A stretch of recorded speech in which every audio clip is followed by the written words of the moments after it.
febrero de 1965, el DC-9 voló por primera vez y se convirtió en el primer avión a reacción regional estadounidense.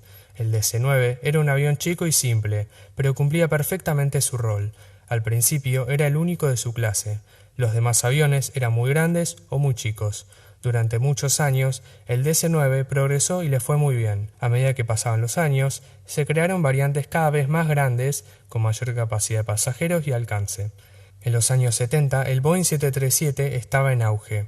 McDonnell Douglas se dio cuenta que había que hacer una versión alargada del DC-9-50, que era la variante más grande del DC-9, para estar a la altura del 737, y de paso que sirva como un reemplazo para los Boeing 727. El proyecto se empezó a mediados de 1977 y al principio la nueva variante iba a llamarse DC-9-55, pero como el avión estaba previsto para 1980, se lo renombró DC-9 Super 80. El fuselaje iba a medir 45 metros de largo, 4,3 metros más largo que el del DC-950. Esto le iba a permitir acomodar a más de 140 pasajeros dependiendo si había una disposición de dos clases o de una. Esto era una gran diferencia comparado a las versiones anteriores. Iba a tener nuevas alas que iban a ser más aerodinámicas y con mejores mecanismos, sin mencionar sus dimensiones. En total, las alas crecieron un 28%. A su vez, esto le permitió tener mayor capacidad de combustible y un alcance de más de 1.800 millas náuticas o más de 3.300 kilómetros, convirtiéndolo oficialmente en un avión de medio alcance. Los estabilizadores horizontales y verticales también fueron modificados en cuanto a mecanización, pero conservaron la configuración en T. Los motores eran los Pratt & Whitney JT8D, los mismos que los del DC-9, pero estos eran de la serie 200, que recibieron grandes modificaciones, por ejemplo, la optimización de sus elementos, un fan más grande que le daba mayor potencia y menor consumo de combustible, y eran más silenciosos. Todo esto significó una gran mejora comparado a las variantes anteriores del DC-9. La cabina no tuvo muchas modificaciones, iba a tener los típicos indicadores análogos. Al igual que el DC-9, se necesitaban dos pilotos. No era necesario un ingeniero de vuelo. El primer prototipo hizo su vuelo inaugural el 18 de octubre de 1979. Los vuelos de prueba y certificación fueron llevados a cabo en 3 aeronaves,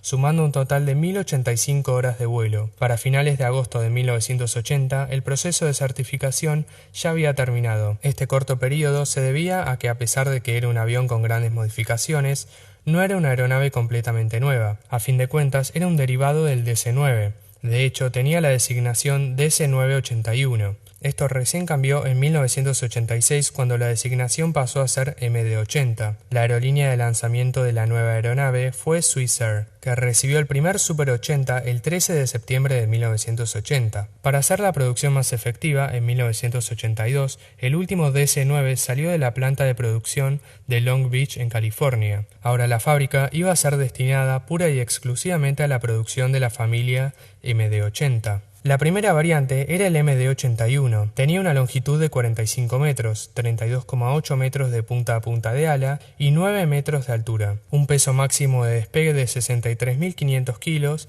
capacidad para 22.100 litros de combustible y para 155 pasajeros en una configuración de clase única con 5 asientos por fila. Se fabricaron 132 aviones de esta variante. En 1982 apareció el MD-82, que tenía las mismas dimensiones que su predecesor, pero la optimización de algunos sistemas, motores con más potencia y un mayor peso máximo de despegue, lo hacía muy eficiente para operar en aeropuertos a gran altitud y altas temperaturas. Esta fue por lejos la variante más exitosa de la familia MD-80. Se vendieron 539. American Airlines fue su principal cliente, que compró más de 300. En 1985 salió al mercado el MD-83. Por fuera era idéntico a las variantes anteriores, pero podía cargar 26.000 litros de combustible gracias a sus tanques adicionales en el fuselaje y así darle un mayor alcance, ahora de 2.550 millas náuticas o 4.700 kilómetros. Todo esto le agregó peso, por lo que el tren de aterrizaje fue reforzado al igual que algunas secciones de la estructura. También recibió una variante con más potencia del Pratt & Whitney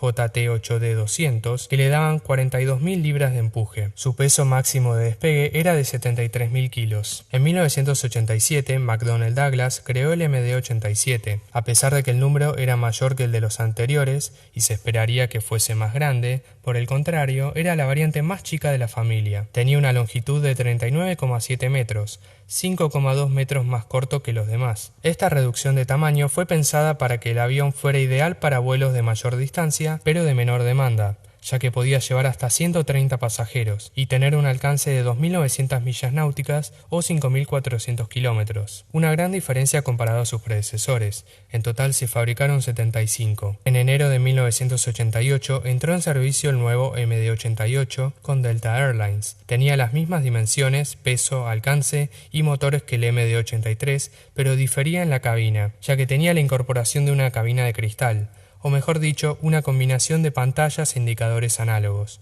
Esto pasó a ser un estándar en las demás variantes años después. El MD-80 estaba en su momento de gloria.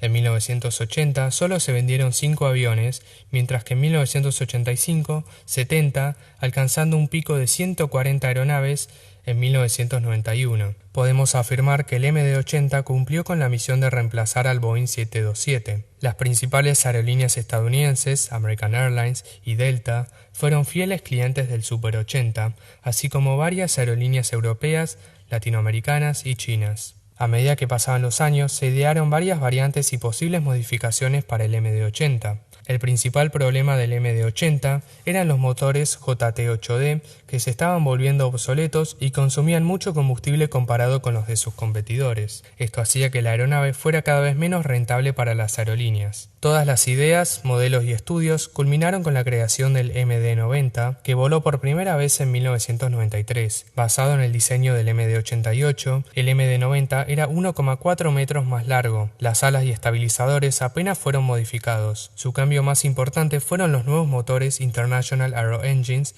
B2500, que eran más eficientes y silenciosos que los JT-8D. McDonnell Douglas había considerado la idea de que la aeronave fuera propulsada por motores prop fan, que es una combinación entre un motor turbofan y un turbohélice, pero al final se decantaron por los motores B2500. Es más, el MD-90 fue la primera variante del DC-9 en tener motores de alto índice de derivación. La cabina fue heredada del MD-88, aunque estaba la opción de que sea completamente de cristal, parecida a la del MD-11. Podía acomodar a 153 pasajeros en una configuración de 2 clases y 172 en una configuración de clase única. Se fabricaron 2 versiones, el MD-90-30 con un alcance de 2.045 millas náuticas o 3.800 kilómetros y el MD-90-30ER Extended Range con un alcance de poco más de 4.100 kilómetros. El nuevo avión estaba destinado a competir con el nuevo Boeing 737NG y el Airbus A320. Todo parecía ir bien para esta nueva generación del MD-80. Delta Airlines hizo muchos pedidos, al igual que varias aerolíneas que ya operaban el MD-80. Pero en 1997 McDonnell Douglas fue absorbida por Boeing. Debido a esto, la existencia entre el MD-90,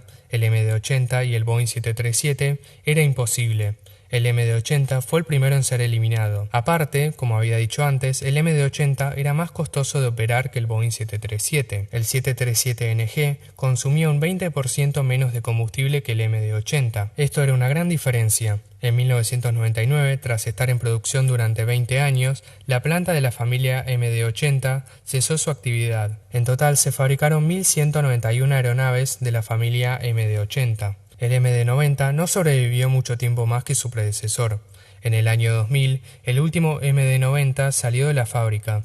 En total se vendieron 116, un número casi ínfimo. Curiosamente, en 1998 apareció la última generación del DC-9, el MD-95, que después sería renombrado Boeing 717. A pesar de que ya no se producen, siguen volando hoy en día. Hablaremos más detalladamente de él en otro video. Volviendo al MD-80, American Airlines los retiró de servicio en septiembre de 2019, mientras que Delta Airlines en junio de 2020. Al día de la publicación del video, todavía hay 145 aviones de la familia MD-80 en servicio. La mayoría pertenecen a aerolíneas latinoamericanas. Por más de que hoy sea un avión casi obsoleto, lo cierto es que fue durante muchos años considerado uno de los pilares esenciales para el transporte aéreo. Afortunadamente los veremos volar algunos años más, ya que también hay versiones cargueras y de lucha contra incendios. Aparte de tener el apodo de Super 80, también era apodado el Mad Dog o Super Snake y también el Toscano. Esto demuestra el gran cariño y afecto que le tenían y siguen teniendo los pilotos y pasajeros que vuelan en él.